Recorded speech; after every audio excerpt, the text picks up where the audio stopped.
Bonjour, bonjour. Hier, les Chiliens ont voté.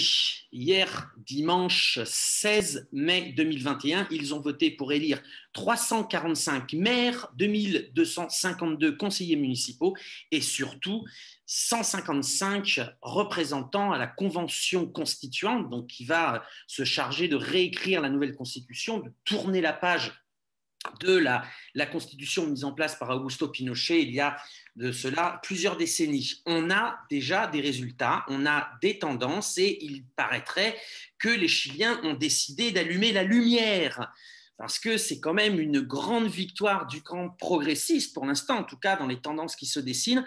Pour parler de ça, on est avec Pierre Capanera. Pierre Capanera, vous l'avez déjà entendu sur les deux rives, hein, c'est un très fin analyste de la situation au Chili. Pierre, bonjour, merci d'être avec nous, bienvenue sur notre rive. Bonjour Romain, oui effectivement, aujourd'hui on a le sourire. Hier soir, on n'était pas sûr, la participation était de 41% et ça faisait un peu peur. Elle était 10 points de moins que lors du référendum d'octobre. Mais au fur et à mesure qu'ont eu lieu les dépouillements de ces 4 élections concomitantes, là, le sourire s'est fait de plus en plus large, franc, massif, enfin, parce que c'est effectivement un triomphe à tout point de vue. La première chose, explique-nous un peu, d'abord peut-être les mairies, non? Parce que c'est important. On sait que le candidat à la présidence du Chili, donc une élection qui aura lieu dans quelques mois, mais cette même année, pour le Parti communiste du Chili et plus largement pour un front progressiste, a gagné dans sa mairie, et puis pas que. Donc je pense qu'on va déjà commencer par les municipales. Quelle tendance on peut voir? Alors, pour les municipales, il y a un triomphe du bloc Frente Amplio, Parti communiste, CUT, qui non seulement voit conforter les maires qui sont très bien réélus, comme Daniel Jadue Recoleta dans le centre de Santiago ou Jorge Sharp à Valparaíso, qui détenait déjà la mairie. Et à côté de ça, on assiste à des gains très importants, aussi bien dans le Grand Santiago qu'en province, de nombreuses communes.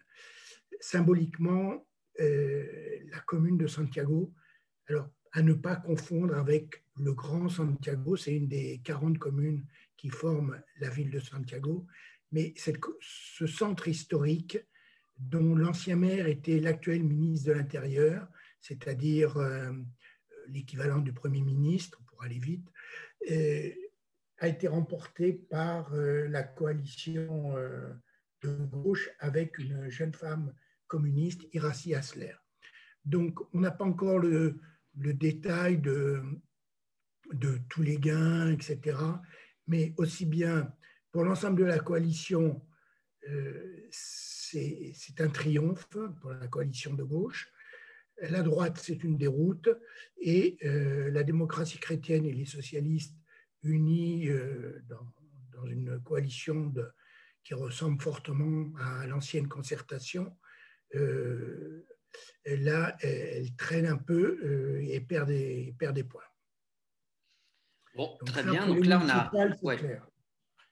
On a un panorama. Donc pour la constituante aussi, enfin pour la convention constituante, alors on rappelle que cette convention constituante avait été réalisée, enfin le pouvoir avait enclenché ce système de réécriture de la Constitution parce qu'il y avait eu des pressions gigantesques dans la rue à partir de la révolte de 2019. Sauf que le pouvoir avait immédiatement rédigé une loi, la loi 21-200, pour encadrer le système de réécriture de la Constitution, et notamment en mettant une minorité de blocage de 30%, c'est-à-dire que chaque article devait être voté par au moins plus des 2/3 de cette convention constituante. Ça avait été vu par beaucoup comme un frein, en pensant que de toute façon la droite et les forces réactionnaires gagneraient plus de 33% des voix. Et puis il y a aussi certains thèmes de cette convention constituante qui ne peuvent pas être touchés, comme les accords internationaux, comme des thèmes comme la défense. Or, là, les résultats donnent une tendance que je crois que Piñera et consorts ne s'attendaient pas. Oui, la droite, c'est-à-dire la droite unie du centre droit qui se veut moderne, démocratique, jusqu'à l'extrême droite la plus fasciste, ne présentait qu'une seule liste. Et cette liste, et avec cette liste unique, vu le système électoral chilien, ils espéraient bien avoir la minorité de blocage du tiers. Et même ça, ils ne l'ont pas, ils en sont loin. Ils n'ont que 37 députés, enfin 37 constituants sur 155, ce qui est plus près des 20% que des 30%. Dans cette constituante, alors deux autres faits très importants à noter. D'une part, le second groupe en tant que coalition, c'est la coalition Frente Amplio Parti communiste qui remporte 28 sièges devant la coalition démocrate chrétienne PS qui n'en remporte que 25. Donc il y a au sein des rapports de force, au sein de l'opposition, il y a un retournement de tendance. Le PC et le Frente Amplio qui étaient marginaux deviennent la première force de l'opposition. Et ça, c'est énorme. Historiquement, effectivement, c'est un bascule.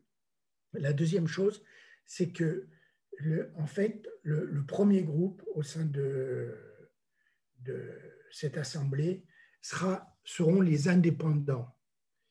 Alors, dans les indépendants, il y a de tout, mais il s'avère que, d'après les premiers résultats qu'on a, l'essentiel des indépendants qui ont été élus sont à gauche et vraiment à gauche, et donc sont beaucoup plus proches du Frente Amplio Parti communiste que du Parti socialiste démocratie chrétienne, ou même de la droite, même s'il y a quelques indépendants de droite.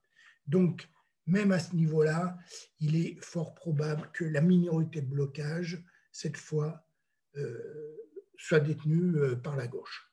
Donc, trois faits: déroute totale de la droite, la coalition Frente Amplio Parti communiste qui passe devant la coalition démocrate chrétienne PS, et enfin, très grand succès des indépendants, mais des indépendants de gauche.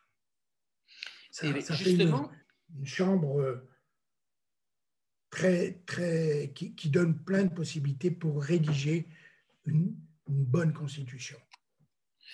Justement, on aurait pu penser que les partis, avec toutes les structures organisationnelles que cela implique, auraient fait un raz-de-marée, et puis pas du tout. Finalement, il y a énormément de candidats indépendants. Alors peut-être qu'il y en avait qui ont utilisé de vieilles structures de partis, qui sont un peu, on va dire, blanchies, un peu éloignées des structures traditionnelles qui sont assez décriées. Comment tu l'analyses, ce raz-de-marée finalement des indépendants? C'est un dégoût des partis? C'est une défiance vers la politique traditionnelle? C'est quoi?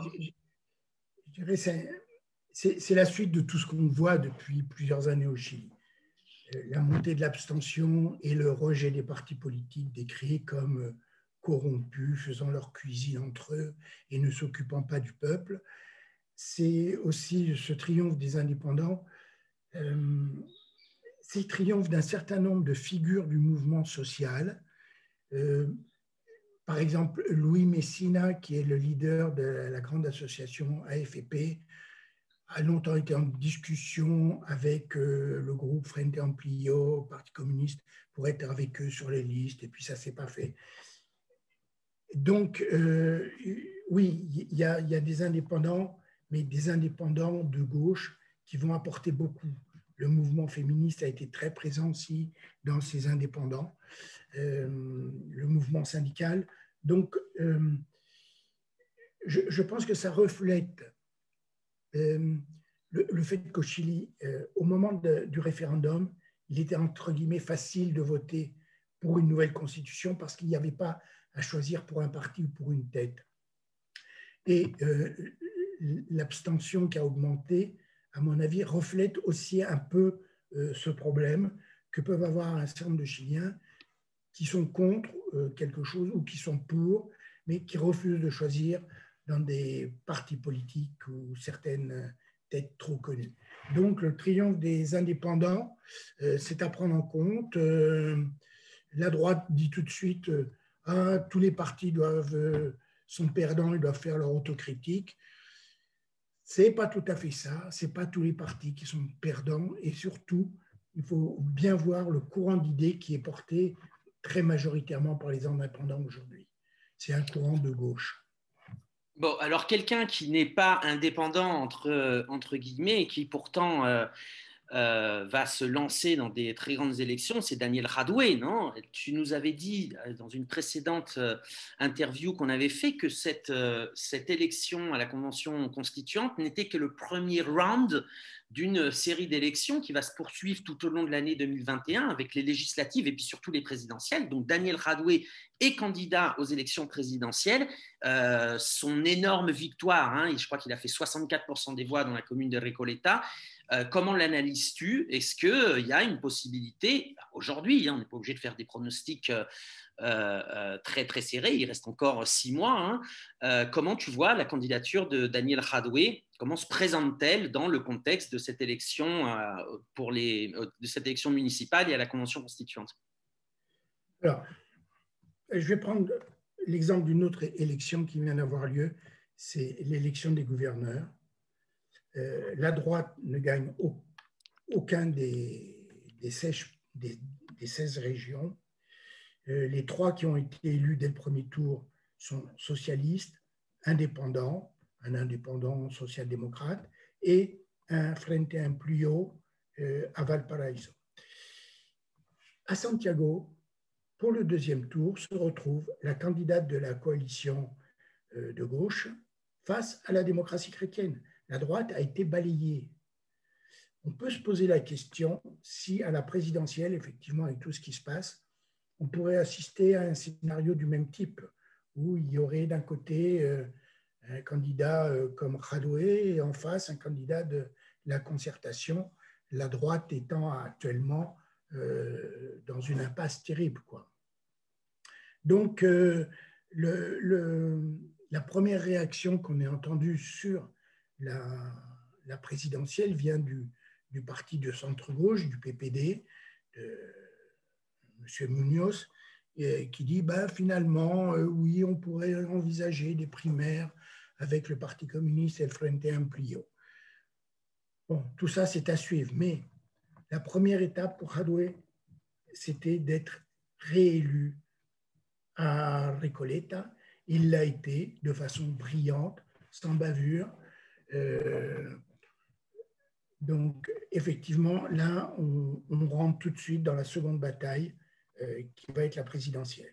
Et avant la présidentielle même, les primaires de juillet. Va-t-il y avoir des primaires de la gauche d'un côté et du centre de l'autre, et de la droite par ailleurs? En fait, on est un peu en train de reconstituer les 3 blocs qui existaient au Chili jusque dans les années 70. Il y avait un bloc de droite, un bloc centriste avec la démocratie chrétienne et un bloc de gauche. La seule différence, c'est qu'à l'époque, le bloc de gauche, avec Salvador Allende, intégrait le Parti socialiste, sauf qu'aujourd'hui, le Parti socialiste est parti au centre et que le bloc de gauche, c'est le Frente Amplio et le Parti communiste. Merci Pierre pour toutes ces explications. À très bientôt. Oui, à très bientôt, ça c'est sûr. On suivra avec attention ce qui va se passer au Chili dans les prochains mois, bien évidemment. Et puis, écoutez, merci de nous avoir suivis. N'hésitez pas à partager cette vidéo. Et puis, pour que l'autre son de cloche, proposé par les deux rives, puisse vous apporter une information discordante et ne s'éteigne pas, n'hésitez pas évidemment à nous soutenir sur notre page web www.lesdeuxrives.info. À très bientôt.